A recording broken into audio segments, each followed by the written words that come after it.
un montón de maneras que te cambian la vida, ¿no? Es una herramienta que te abre un montón de posibilidades, Internet. Y esa herramienta, en gran medida, es una herramienta que incluye la escritura. Son casi grandes sistemas, Google o Facebook, que se alimentan de lo que escribe la gente. Entonces vivimos una sociedad en la que de repente todos empezaron a escribir, y tu identidad se juega bastante en términos de lo que escribís.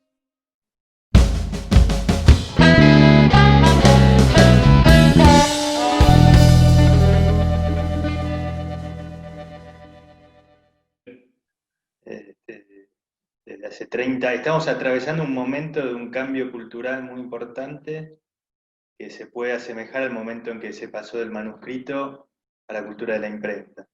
Sí. En muchos aspectos fue similar, por ejemplo, al libro impreso, en el momento 1400 y pico en que empieza a circular, 500, se lo veía como demoníaco, ¿no? Y ahora en estos 30 años con Internet pasa un poco lo mismo, ¿no? Está esa sensación de que te controlan la información, los datos, mientras al mismo tiempo un montón de gente está usando esa herramienta de un montón de maneras que te cambian la vida, ¿no? Sí. Es una herramienta que te abre un montón de posibilidades, Internet. Y esa herramienta, en gran medida, es una herramienta que incluye la escritura. Son casi grandes sistemas, Google o Facebook, que se alimentan de lo que escribe la gente. Entonces vivimos una sociedad en la que de repente todos empezaron a escribir y tu identidad se juega bastante en términos de lo que escribís. Entonces me parece que la base de lo que puede ser un boom de talleres de escritura es esa necesidad de que todo el mundo escriba, ¿no? Que finalmente es la necesidad de expresarse, es una necesidad humana básica, ¿no? O sea, por supuesto en el lenguaje está el aspecto oral y el aspecto escrito. Entonces, bueno, así como puede haber otras cuestiones más de lo visual o los videos, etcétera, aparece esta realidad de que un montón de gente se expresa. Y bueno, ¿qué hubo antes de escritura, antes del advenimiento de Internet? Bueno, la tradición de la literatura, ¿no? De literatura en el más amplio sentido, de gente que trató de darle nombre a las experiencias humanas como pudo, como supo. Y bueno, ese acervo, esa tradición es útil. Es como el conjunto de las cosas que hizo la humanidad, los intentos de escritura que dio la humanidad. Y me parece que entonces esos saberes que hay en la literatura, esas experiencias fallidas, no fallidas, pueden ser útiles para ver bueno, qué hicieron los antepasados con la escritura y cómo se puede usar, ¿no? Porque en muchos aspectos es lo mismo, son los mismos recursos retóricos, son las mismas, en un sentido, realidades humanas que por más que haya variación tecnológica y demás, siguen funcionando, el amor, la muerte, y bueno, tantos temas a las que ya tienen nombre, entonces, bueno, me parece que eh, esa especie de dos vidas que ahora, ¿no? Porque vivimos en la realidad, vivimos en la realidad virtual, cada uno tiene su vida digital. Me parece que ya estaba antes. La segunda vida, la second life, era la literatura. Claro. Entonces, bueno, me parece que nada, ahora está esta necesidad y que después hay gente que la usa para un montón de cosas distintas, la escritura, digamos, ¿no? Pero también, viste que se dice mucho que se lee menos. Pero en realidad se lee más, ¿no? Se lee más y se escribe mucho más. Antes, hace 30 años, vos sos muy joven, pero no, o sea, la persona común, salvo que por alguna cuestión profesional o porque estudiaba en el colegio, tenía que escribir, no estaba escribiendo como una cosa cotidiana. Hoy Mm, todos escribimos y todos leemos. Lo que mm, pasa es que es como que hay dos definiciones de qué es leer, ¿no? Leer libros, que por ahí sí es algo que igual se hace más casi, diría, ¿no? Se hace También. mucho más que se hace más que hace 100 o 120 años, en 1890, por ahí el porcentaje de personas alfabetizadas era el 10%, 15%. Entonces, Pero bueno, después se lee, es el mismo sistema, el lenguaje. Solamente, hay un tercer aspecto que está, obviamente toda esta revolución hace que haya cosas que cambien. Ahí los lingüistas ya hablan de un tercer aspecto de la lengua, que no es ni el oral ni el escrito, sino el de las redes sociales. Que incluye los emojis, todas estas nuevas formas que son muy útiles. Y la humanidad no empeora el lenguaje. Claro. Esa idea de que hay una especie de, viste, que hay un baúl sagrado donde están la buena expresión y todo lo que es ahora, por ejemplo, los adolescentes, los chicos, les chiques, deforman. No, la humanidad se las ingenia, sobrevive, se adapta, reinventa, recrea. Entonces, el lenguaje, la característica principal del lenguaje es que es algo vivo y que cambia todo el tiempo. Nuestra lengua española viene del latín, es una transformación y fue siendo contaminada, pero en un buen sentido, enriquecida por el árabe, 800 años en España los árabes, por el inglés, francés después, por el inglés. Todo el tiempo es algo que está mezclándose, combustionándose, entrando en contacto con otras lenguas y eso enriquece, eso. Yo digo, el lenguaje es como Borges lo dice, en verdad, ¿no? Dice que el lenguaje es un alfabeto de símbolos que presupone la experiencia el pasado compartido. Es decir, que el lenguaje, o todas las manifestaciones del lenguaje, contienen la historia de la humanidad, en el sentido de que cada palabra contiene cada vez que fue usada para nombrar algo, ¿no? Y uno le va torciendo el sentido. Y entonces la habilidad del lenguaje, la maravilla de ese invento que es el lenguaje, es que va cambiando todo el tiempo. Se adapta, es algo que se adapta todo el tiempo. Y bueno, este es un momento, por eso para mí, súper interesante en relación al lenguaje. Donde Y todas también estas estanterías de la autoridad se caen y surgen cosas nuevas. cuando lees a otro también es como que estás entendiendo a la persona, ¿no? Que, digamos, si estuviera ese baúl sagrado de cómo hay que hablar, sería mucho más difícil también ver a la persona. Y me parece que hay algo que pasa en los talleres de escritura, es que está esto de la expresión, ¿no? Que lo que para una persona es decir esto de tal forma, para otra es algo totalmente distinto. Sí, yo soy un poco romántico, o hay un aspecto del lenguaje que tiene que ver con lo romántico, en el sentido del romanticismo, que se escribe desde la falla. Se escribe, sí, todo texto es fallido. Siempre la angustia de algún modo del escritor y nunca, yo voy a una fiesta, quiero contarla, o un partido de fútbol, quiero contarlo, y no me alcanza, ¿viste? Las palabras no me alcanzan. Entonces, bueno, siempre se escribe desde esa falla, pero es como crear un nuevo objeto que a su vez genera respuestas, ¿no? Uno escribe o habla, genera una respuesta, esa respuesta genera otra, y es como una especie de virus que se va extendiendo. Y que, nada, que es una experiencia muy interesante, ¿no? La del lenguaje. Hay, ¿con qué te encontrás generalmente con gente que por ahí no tiene experiencia escribiendo y que va a tu taller? ¿Con qué tipo de casos o situaciones de gente que no escribió? Bueno, hay un modelo que es el modelo tradicional, que es el o la que escriben solemne, ¿no? Entonces, que cree que la literatura es escribir con palabras importantes, el perfecto, que acá no se usa, distante la oralidad, ¿no? O usar el frío le calaba los huesos, en vez de decir se estaba muriendo de frío, como que hay que usar expresiones importantes. Bueno, ese es casi el primer error, escribir de manera literaria, ¿no? Claro. Y error es relativo, ¿no? Porque todo, pero ponemos, a ver, es como si uno sin querer hablara con la vocecita de un escritor, ¿no? Sin querer hace ese proceso y le sale medio solemne. Ese es un caso. Después que yo, también me pasa ahora que tengo así alumnos más jóvenes, que bueno, en un punto es una experiencia totalmente diferente, capaz que ni leyeron o no leen libros, pero lo que hacen con el lenguaje es maravilloso y se dan cuenta además muy rápido para dónde hay que ir, de cómo hay que cambiar, ¿no? Y después otra parte es todo ese miedo a que les pasa a muchos, la mayoría, que bueno, a ver, hay algo de exposición, ¿no? Y es difícil la exposición, lleva tiempo y es un proceso. Mm. Y bueno, el tránsito por los talleres de escritura muchas veces tiene que ver con eso, con animarse a, ¿no? Si uno se paraliza por lo que va a decir tu papá o tu mamá o tu hijo o tu esposo, tu esposa, no funciona. Pero bueno, es de a poco.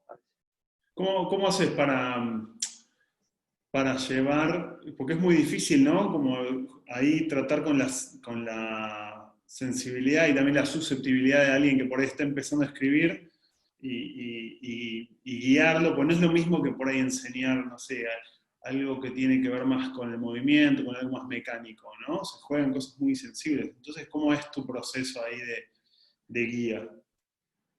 Sí, se juega la autoestima de manera más notable, me parece, y además es como, es lo mío, ¿no? Y no soy tan objetivo en eso, pero me da la sensación de que en un punto es lo menos enseñable casi, ¿viste? Porque todos sabemos leer y escribir. Sí. Entonces es como un poco relativo. Eh, bueno, yo ante todo he aprendido, pese a que mi interior bulle de manera violenta, he aprendido a ser paciente y cada vez inevitablemente, como cualquier actividad que uno la hace repetidamente, te sale mejor en el sentido de que, bueno, esperás, ¿no? Casi diría, cuanto más joven yo era, más indicaciones daba, ¿no? Ahora es, bueno, dejo por ahí, viste, la semillita, le mira por acá, ¿no? Pero tranquilo, sé que va a llegar, ¿no?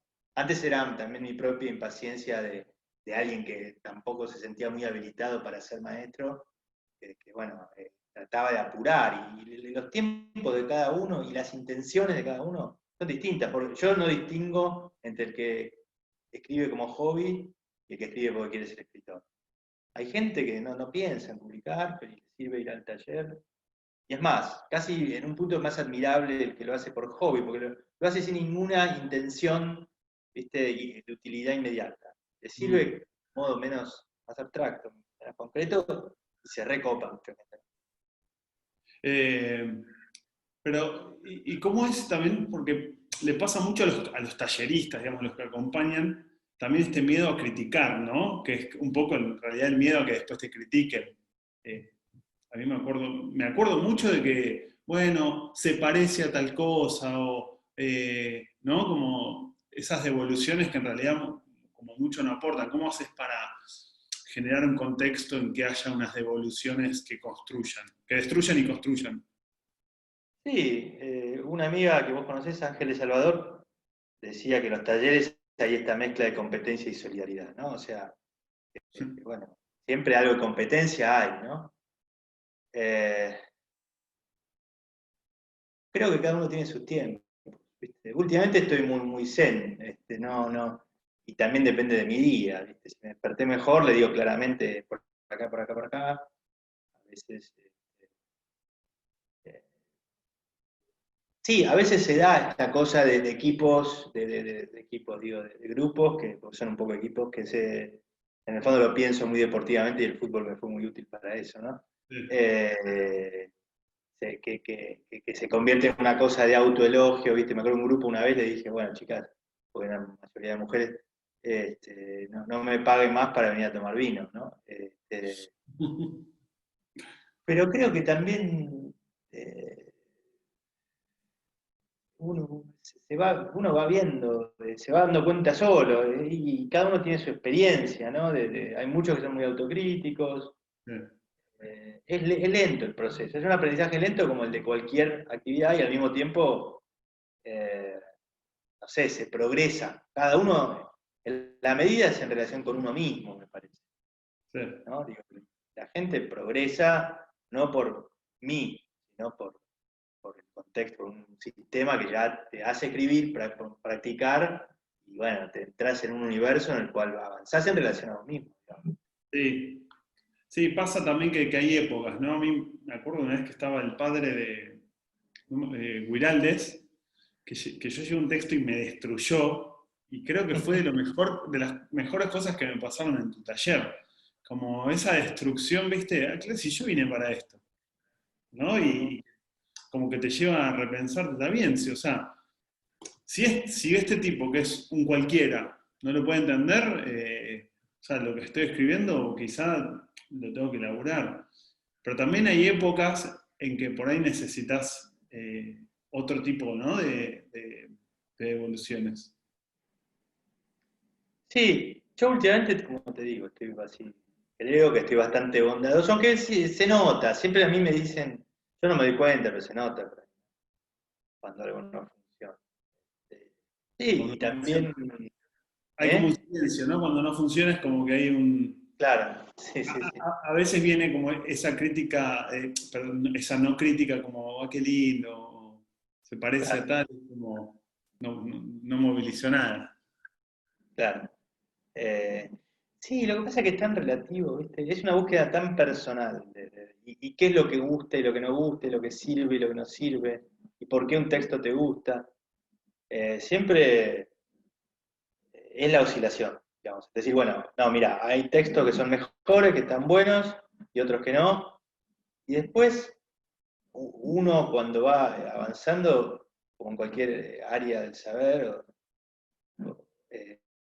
si lo que llegas a la conclusión es que cada vez sabes menos. Yo cada vez estoy menos seguro de qué es un buen texto.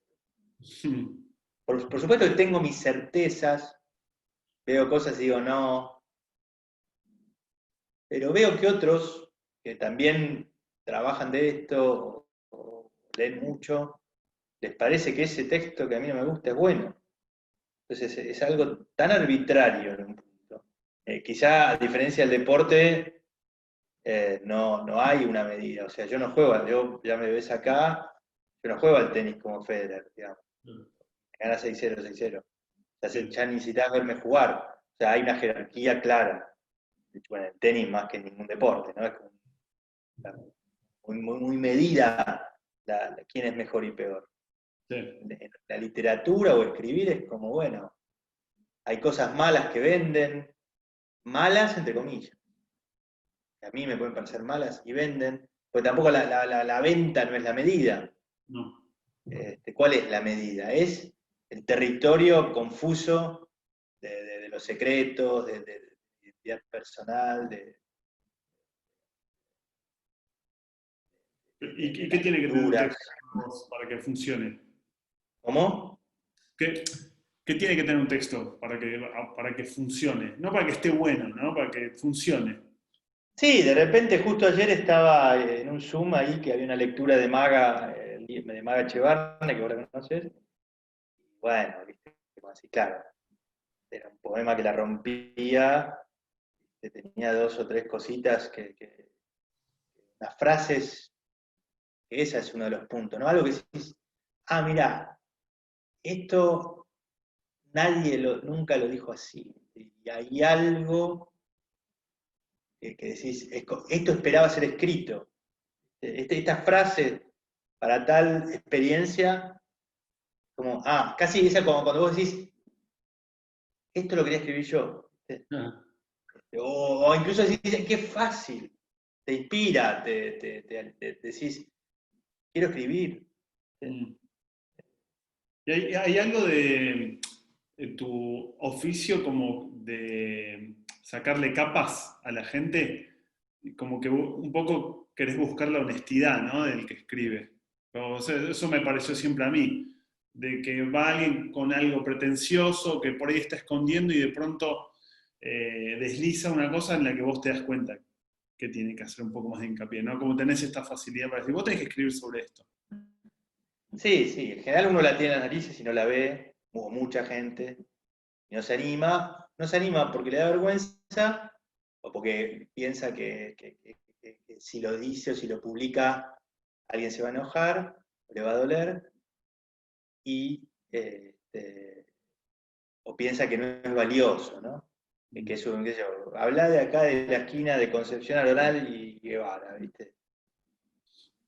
Qué sé yo, te parece una esquina de mierda, eh, por ahí está tu vida y tu mundo y es súper interesante. ¿No? En general uno lo interesante que es lo propio no lo ve.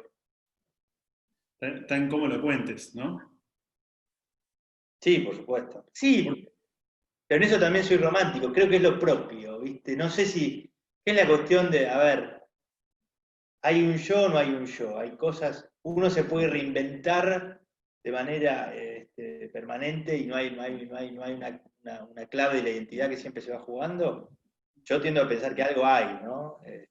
Algo personal, lo personal existe en un sentido, ¿no? Las características de uno. Entonces, bueno, es animarse a dar lo propio. Por eso, escribir bien es hacerse cargo de quién es uno, digamos. En el fondo es como una frase de autoayuda, pero sé quién sos. ¿Querés escribir? Sé quién sos. Vos sabés quién sos. Vos sabés cuáles son tus mambos, cuáles son tus secretos, cuáles son tus gracias. Bueno, ahí.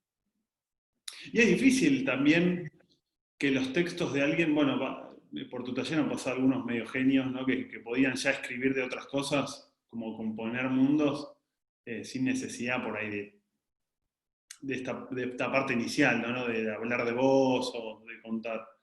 Eh, y eso también es muy difícil, ¿no? Digo, que aparezcan como yo. Hace poco leí el libro de Ángeles Salvador.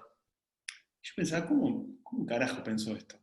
¿Cómo se le ocurre? ¿No? Porque a mí se me ocurre contar las cosas que conozco, no mucho más. Digo, si tengo que escribir otro libro, no tengo nada para decir. Sí. Es una gran pregunta. Yo ahora estuve, viste, que a mí me sirve, lo hago por ignorante realmente. Estuve dando a Borges y a Shakespeare, sobre todo de Shakespeare sé muy poco, viste, lo hago para aprender porque es súper interesante, no como una cosa prestigiosa, sino todo lo contrario. A ver, el famoso Shakespeare, ¿quién mierda es? ¿Viste? Era un boludo, como que un chanta, viste, viste, era un empresario de teatro, laburaba para el rey, que le chupaba las medias al rey para poder seguir laburando, porque tenía un montón de empleados, viste. Y sí, y curiosamente la discusión sobre Shakespeare es esa siempre. Él pudo salir del yo, se supone que sí, que creó mundo, como decís, creó, viste, era una chica de 13 años enamorada o un emperador romano. Eh, Se supone que sí, ¿viste? Sí, sí, fue como el creador de Hollywood, digamos, todas las historias posibles, todos los géneros, ¿viste? Pero al mismo tiempo de repente hay cositas donde, y esto casi la gran discusión de todos los especialistas en Shakespeare, que a mí me resulta apasionante, porque de Shakespeare nadie sabe nada, pero cada uno escribe su novela, es, bueno, ¿quién era? ¿Cuál era su gen? Y hay un libro, un cuento de Borges que se llama La memoria de Shakespeare, que dice, es un tipo, un especialista en Shakespeare, al que viene alguien y le dice, mira, te puedo regalar la memoria de Shakespeare, de William Shakespeare, ¿la querés? La memoria personal. Sí. Entonces se la dan, y la memoria de Shakespeare era una memoria que no era nada, era como una memoria de un inglés ahí en 1600, un tipo común, ¿viste? Claro, y él decía, claro, eh, Shakespeare ¿no? Era un tipo común, solamente tenía este genio verbal que hacía que pudiera imaginar mundos, ¿no? Es un gran tema, ¿no? ¿Puedo o no puedo salir del yo? Mi respuesta es sí y no, digamos, ¿no? Claro. Sí y no. ¿Y por qué está como esta noción elevada de que como leer te hace, ¿no? Bueno, vos destruís mucho esto, como si leíste, sos más culto o más inteligente, ¿no? Como que está muy instalado. Y una de las cosas que a mí me pasó en el taller es que, no sé, bueno, lo conocí a Cucurto, y como, no sé si hubo escritor que me emocione más que él, digamos, mirá, se puede hablar así, no hace falta, no sé si por ahí leyó un montón Cucurto, pero, Leyó eh, bastante, pero de manera salvaje, claro. claro, y, o sea, ¿qué cambia si leíste o no leíste, no? Bueno, a ver, es también es sí y no la respuesta. Es una respuesta también muy. Los románticos había uno que tenía, voy a decir una barbaridad, pero William Blake, sí, que decía las canciones de experiencia y las canciones de inocencia. Y todo su sistema era sí y no, afirmar lo contradictorio, ¿no? Mm, Entonces, y me parece que es la clave de la condición humana, ¿viste? Entonces, y sí, por un lado, el lenguaje es la tecnología más sofisticada que creó la humanidad. Somos humanos en tanto tenemos lenguaje y dejamos de ser humanos o dejaremos de serlo en tanto perdamos la posibilidad del lenguaje. Y por lo tanto, si uno es avesado, es experto en eso, es mejor, entre comillas, ¿no? Pero bueno, tiene un capital que ahí, por supuesto, tomando, esto no quiere decir el que más libros leyó, sino el que tiene algo en relación al uso del lenguaje interesante, es alguien que tiene un capital. Al mismo tiempo, bueno, cualquiera, y estos tipos, Shakespeare o Dante, eran salvajes. Dante era un tipo que escribía, era como un... estos... los que...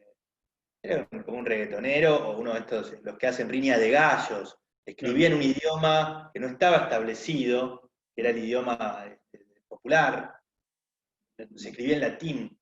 Claro. ¿No? Y Dante escribe en hoy es un monumento, es algo venerable.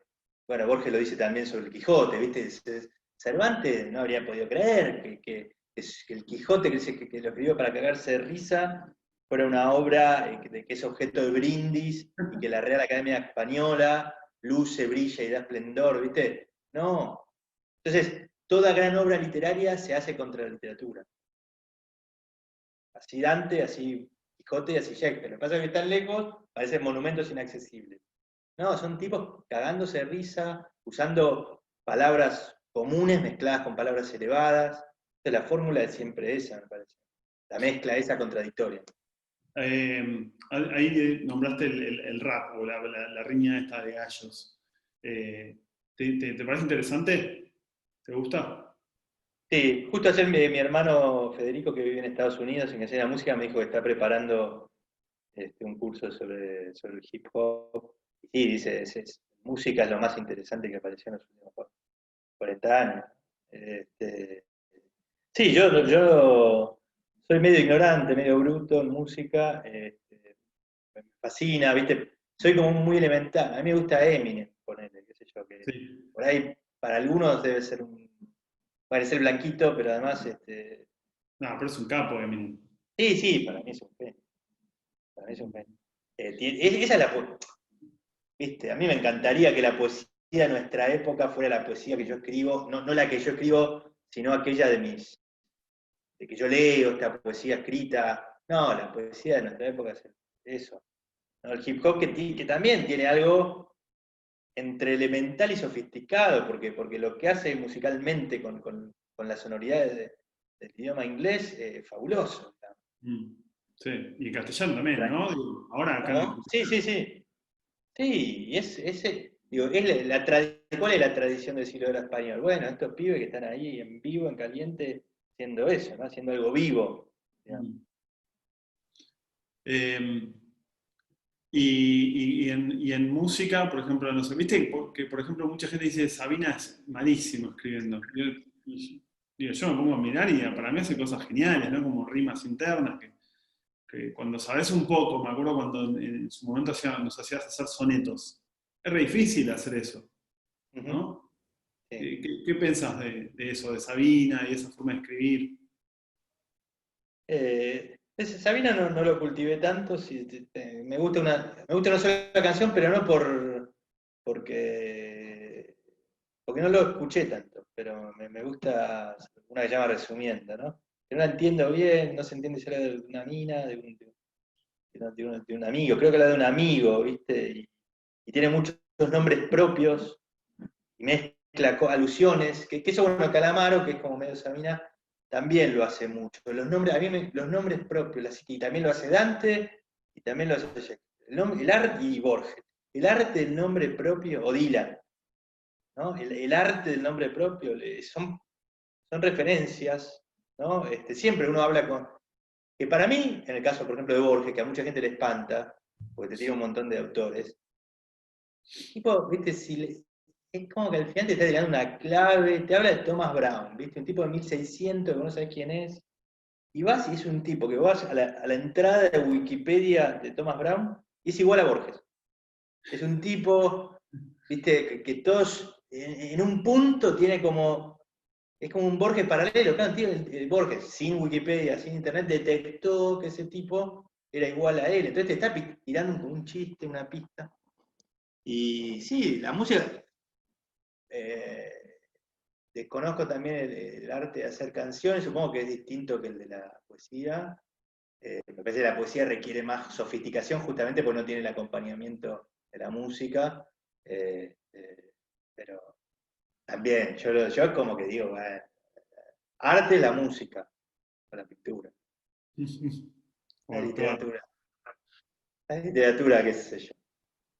Eh, Hace poco lo escuchaba a Cassiari que decía que le preguntaban si escribía. Él decía, no, yo no escribo más. O sea, no escribo más de esa forma que se considera escribir, ¿no? Como para unos raros, ¿viste? Que escribir como una cosa para unos raros que le gustan las palabras lindas ahí en un libro.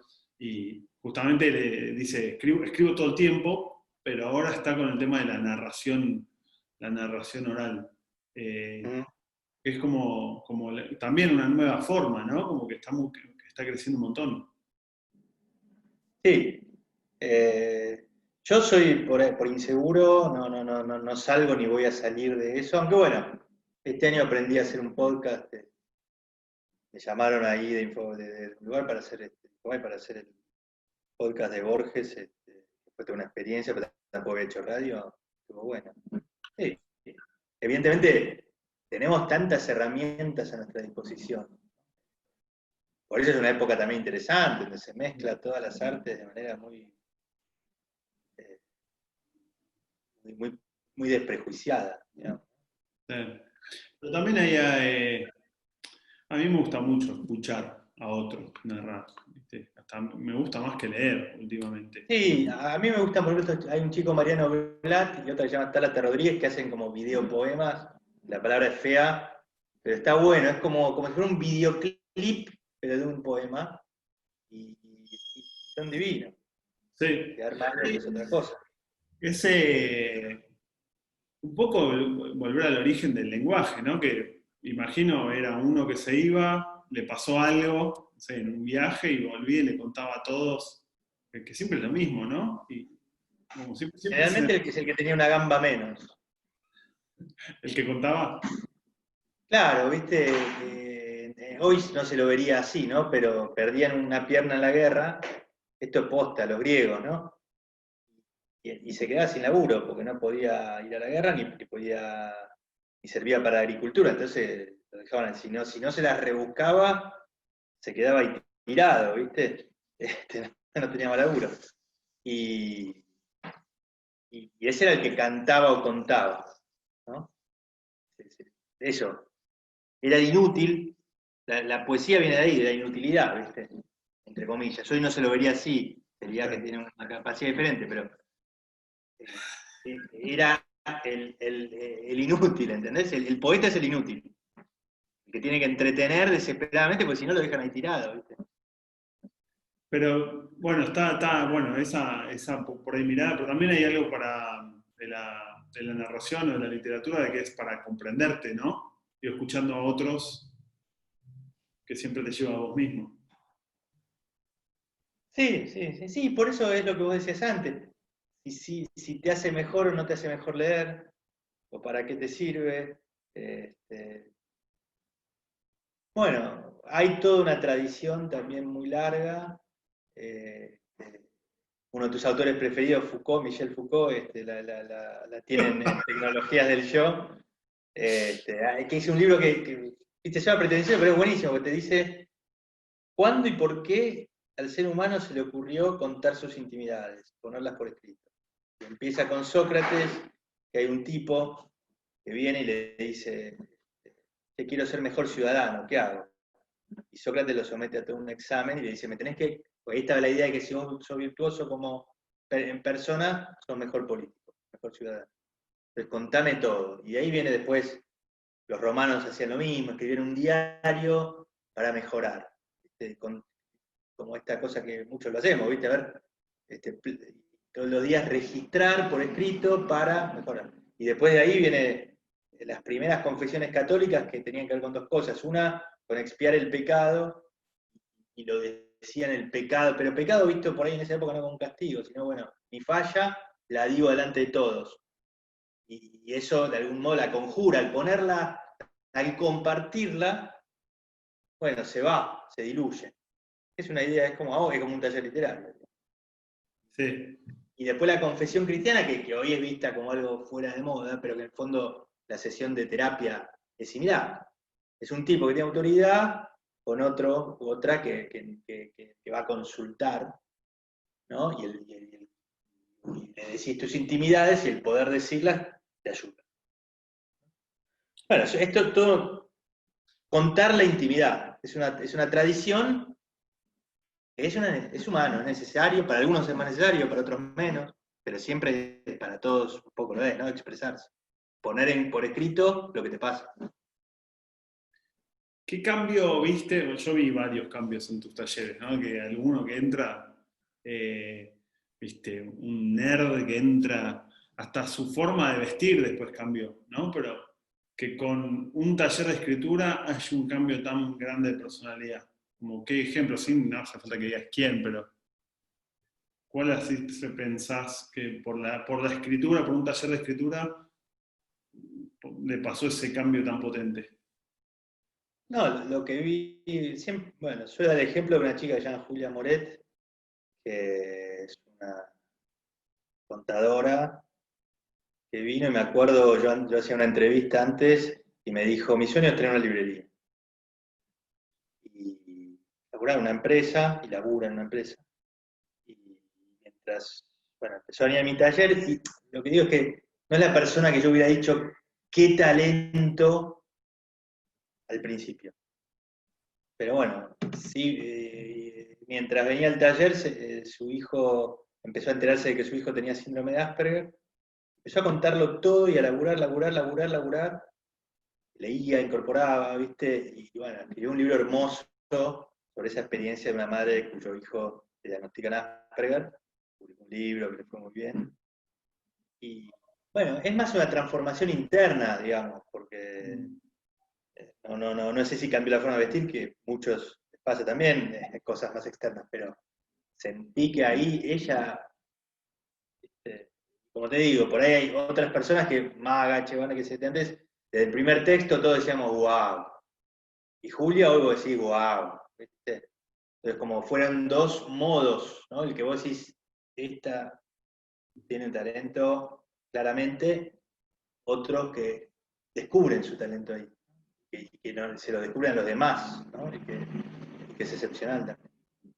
El caso de Ángeles Salvador. ¿Ángeles Salvador fue con vos al taller? Sí, no empezó conmigo, empezó con Esteban Smith, hizo mucho tiempo con Esteban, y, y Esteban un día me dijo, che, Santi, te dije a Ángeles que vaya con vos porque yo ya no tengo nada más para darle. Y yo tampoco, no sé, con Ángeles. Sí, Ángeles justamente más o menos más le sugería ideas, me parece. Su forma de escribir estaba muy desarrollada, ¿no? Pero sí, también, bueno, pasa mucho con gente que de algún modo empieza a trabajar en eso. Bueno, también últimamente hay varias personas que empiezan a dar talleres, ¿no? Claro. Hay muchos que se convierten en escritores, como Silvina Yaganti, viste, que era bastante grande. Este, había ido a talleres desde chica, qué sé yo, pero medio que no se animaba tanto, ya empezaba a sonar un poco en las redes. Ella dice que yo le dije esas cosas que uno hace sin querer, le dije, no, vos sos una escritora, vos estás para publicar. Publicó su libro y la rompió, ¿viste? Fue el libro de poesía que más vendió, el libro debut de poesía que más vendió en la historia argentina. ¿Cuál es el libro? Tarda en apagarse, se llama. Mm. Es un libro súper crudo, ¿viste? Y ella eso, hizo esa transformación, que realmente yo no me siento lejos, estoy un gurú, nada, soy alguien yo digo, soy alguien que está sentado ahí y pone los vasos, sirve la mesa y los escucha, ¿viste? Creo que es muy personal, ¿no? Lo que cada uno encuentra. Depende de cada uno, ¿no? Uno es como si un bastón, alguien que empuja un poco, que ayuda. Coach es una palabra medio fea a veces, pero es Sí. medio así, ¿viste? Es un poco la función del docente, ¿no? En realidad. Sí, A mí me gusta pensar sí. eso. ¿no? Como que Alentar, mostrar. no es que te enseña, sino que, claro, como que te muestra, como que te acompaña para que vayas descubriendo. Sí, ahora me pasa, también me gusta gente más grande, ¿viste? Bueno, tu viejo de algún modo, un caso, ¿no? De alguien más grande que de repente pudo desarrollar todo un aspecto. Estaba él sí, era como un narrador oral, me parece, que lo pudo pasar a escrito, ¿no? Sí, sí, sí, que tenía como cierto talento para contar historias y le faltaba Claro, el tener práctica. contarse. ¿Y Sí, que después es laburo, como todo, ¿no? eso te iba a preguntar, ¿cómo es el laburo de escribir? ¿Viste? Cuando yo cuando escribía, en mi época escribía más, era, bueno, no, yo me decía y por ahí decía, no, ahora soy escritor, ¿no? Y bueno, ¿y cómo es? Y tenés que escribir. Yo pensaba que había que escribir, pero es muy vago, ¿no? Mi explicación es muy vaga, pero ¿cómo es el proceso? ¿Cómo es el entrenamiento para escribir? Si es que hay uno. Escribir. O sea, leer y escribir, ¿no? Incorporar rápidamente, ser hábil, ver un poquito lisquear las tendencias, no casarse con ellas, ¿no? Yo doy mi propio ejemplo. Yo creo que enseño desde mi propia falla. Yo me acuerdo que mi primer libro de poesía me lo copié de otro chabón, que se llama Gambarota, ¿viste? Tenía 3, 4 años más grande que yo, ¿viste? Me fascinó, y hice un libro que yo soy un poquitito Asperger, ¿viste? Me imanto con otra gente, ¿no? Me imanta otra gente y tengo inseguridades en construir mi yo, me pega una voz de repente, ¿viste? Me ha pasado varias veces. Ahora ya no tanto, me parece, pero... eh, y bueno, no te tenés que copiar de la historia, es copiarte de alguien que está más lejos, o hacer una mezclita donde metas tu barrio, un escritor, ¿viste? Irlandés, y que ya está muerto, y un fraseo coloquial que escuchás en la bailanta. Es una mezcla de universos, de cosas, ¿no? Entonces, me parece que es leer, incorporar y aplicarlo a tu propia historia. O historias que Decías pueden ser. Julia Moret, como uno de sus talentos, no la leí, pero debe ser también la habilidad de la observación, ¿no? Sí, ella contaba que iba en auto, en la Panamericana, se le ocurría algo, se estacionaba y anotaba. Entonces, todo es notitas, notitas, notitas. Sí, viste, yo le diría a alguien que tiene, no sé, ahora estoy mucho con adolescentes, viste, mis hijos, y ahora tengo un par de grupos. Sí, agarrá una libreta y no la largues nunca. O sea, anda anotando todo. Después ya verás, ya llega, yo creo que hay una época de acumular y después otra de ordenar, digamos. Eh, y Escribir no puede fallar. con el tema del juicio interno, que es uno como de los frenos más grandes, ¿no? ¿Cómo se Sí, hace? y bueno, Como docente ahí? ¿cómo? ¿Cómo haces como docente con el tema del juicio interno para guiar al otro en eso? Y para eso sí funcionan los grupos, ¿viste? Los grupos tienen que alentar, es súper difícil el proceso de la creación. Sea, otra vez, un texto que vos escribís y nunca pensás mostrar, o un texto que querés ser escritor o lo que sea y publicar. Y para eso funciona esa parte de los grupos que es alentadora, que se da una dinámica muy intensa de compartir la intimidad y, bueno, ver qué te dicen nosotros, ¿no? Yo justo el otro día, la semana pasada, una chica que se llama Paula escribe, dice, antes de leer su texto, dice, no, esto es una porquería, no lo quería traer. Yo digo, Pau, decía, ella es mi cuñada, es la hermana de mi ex mujer, la conozco hace 25 años, Pau, no tiene ninguna relación esto que estás diciendo con tu texto. De hecho, era el texto que su grupo había elegido para esta competencia que hago del Mundial como representante del grupo. O sea, de 150 textos, su grupo había elegido ese texto.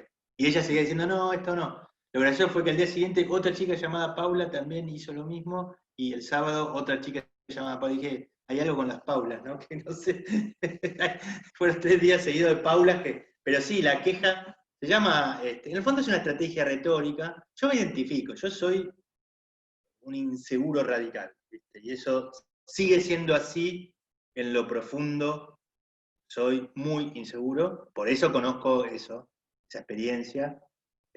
Defenderte antes de demostrar. Claro, sí, sí, sí. Y de ser de ser muy, de castigarte, ¿viste? No sé si eso se va. Los que somos así, ¿viste? Lo que sí uno puede es, bueno, eh, eh, entender que uno es así. Claro. Y creo que está en todo, ¿no? Un poquito de eso. Y que bueno, que hay que dejarlo pasar, ¿viste? Un amigo me decía, le decía la enfermedad, ¿viste? La enfermedad viene, ¿viste? Yo le digo, tranquila, no pasa nada, tranquilízate, ¿viste? Como que bueno, la ves venir y que deja que pase. Sí, Entonces, lo otro es el juicio de los otros, ¿no? es como un poco la meditación, ¿no? Digo, ¿A como el qué? zen. Es como un poco el principio del zen, o hoy la neurociencia, viste, habla de metacognición. Es esto, ser consciente de tus hábitos por ahí, de tus tendencias, y elegir cómo actuar en lugar de que esa tendencia te domine. Que la escritura te fortalece mucho eso. Sí, que también es una cuestión, pues bueno, es otra pregunta. Yo lo veo mucho en términos de esto de la teoría romántica versus la teoría clásica, ¿no? La teoría romántica te dice, y bueno, la escritura artística o que tiene que ver con estas cuestiones menos prácticas, bueno, es un poco un paseo por el lado oscuro, ¿viste? Mm. Y algo de eso hay que tener, ¿viste? Sí. Entonces, bueno, cuando te caes al precipicio y cuando no, y qué sé yo, ¿viste? A veces te caes, a veces te quedas ahí agarrado, ¿viste? Y sí, mi propia experiencia, yo estuve ahí también, así que bueno, la conozco. ¿Cómo, bueno, que en el año de la pandemia, donde se suspendieron las Olimpiadas y varios torneos, el torneo más vigente fue el Mundial de Escritura? Se hicieron dos, ¿no? Ya hicimos 2, ahora en octubre viene otro, el tercero. Tres mundiales Va a y haber 4 medio. por año. ¿Cómo surgió y cómo fue? Bueno, vos lo conocés, Tommy, que se hacían unos campeonatos, le decíamos, unas competencias. Surgió muy claramente de un grupo futbolero donde dijimos, bueno, también la competencia con otros equipos es la idea de la colaboración en el equipo, ¿no? Donde también un equipo de fútbol, en mi experiencia de futbolista amateur, es que están todas las personalidades Mm. y las guerras internas, digamos. Yo me acuerdo, viste, mi grupo de equipo que vos jugaste alguna vez, Vinicius, viste, había uno que era un egoísta de mierda, pero era el que metía todos los goles, viste, el maleta, pero que siempre estaba, el Tano, vos lo conocés también, viste, el que de repente te tiraba una rabona increíble y de repente te No hacía corría un una. gol en contra, claro, ¿viste? Bueno, entonces son el generoso, el colaborativo, el esforzado, el talentoso. Y bueno, cómo ensamblar, vos lo sabés mucho mejor que yo, todo eso en un equipo. Bueno, lo del Mundial surgió, bueno, y el equipo es una gran exigencia positiva siempre, me parece. Mm. Entonces, bueno, el Mundial era una competencia que era, si vos no escribís, un día perjudicás a tu equipo, con la idea de generar esta regularidad de escritura. Entonces lo hacemos cada 4 veces por año, lo hacíamos en mis talleres, Que era campeonato, local decíamos. en un momento. ¿Cómo? Era una cosa local de tus talleres nomás. La era amateur. Claro, era amateur el campeonato. Era antes de 1930, claro. Y ahora es la era profesional. Porque ahora se anotó gente de otros países que ni siquiera, o sea, nunca fue un taller por ahí, ¿no? Sí, hay de todo. Sí, se anotaron primero 2.600 y el segundo 5.400. Y no, viste, un montón de devoluciones. Es un método como para mí súper probado, ¿viste? Escribís. Como si no escribís, perjudicás a tu equipo ese día, tu equipo pierde la efectividad, escribís sí o sí. Y eso te hace escribir. Después, bueno, vienen todas las otras partes que, bueno, cómo mejorar, pero la base es escribir, ¿no? Porque es complicado, parece una boludez, pero bueno, ¿viste? ¿Y qué escribo hoy? Es un quilombo. Bueno, me mando, ¿viste? Esto de mandarse no es tan fácil. Entonces, el mundial te obliga a escribir, te ayuda con el hábito. Como el ejercicio de, sí, viste, como patear o practicar un pase, digamos. Para mejorar hay que practicarlo muchas veces y Sí. sucede. ¿Y qué consecuencias hay después? Digo, en cuanto a gente que se anota en tus talleres o devoluciones o... Sí, creo que es más generar un mundo, ¿viste?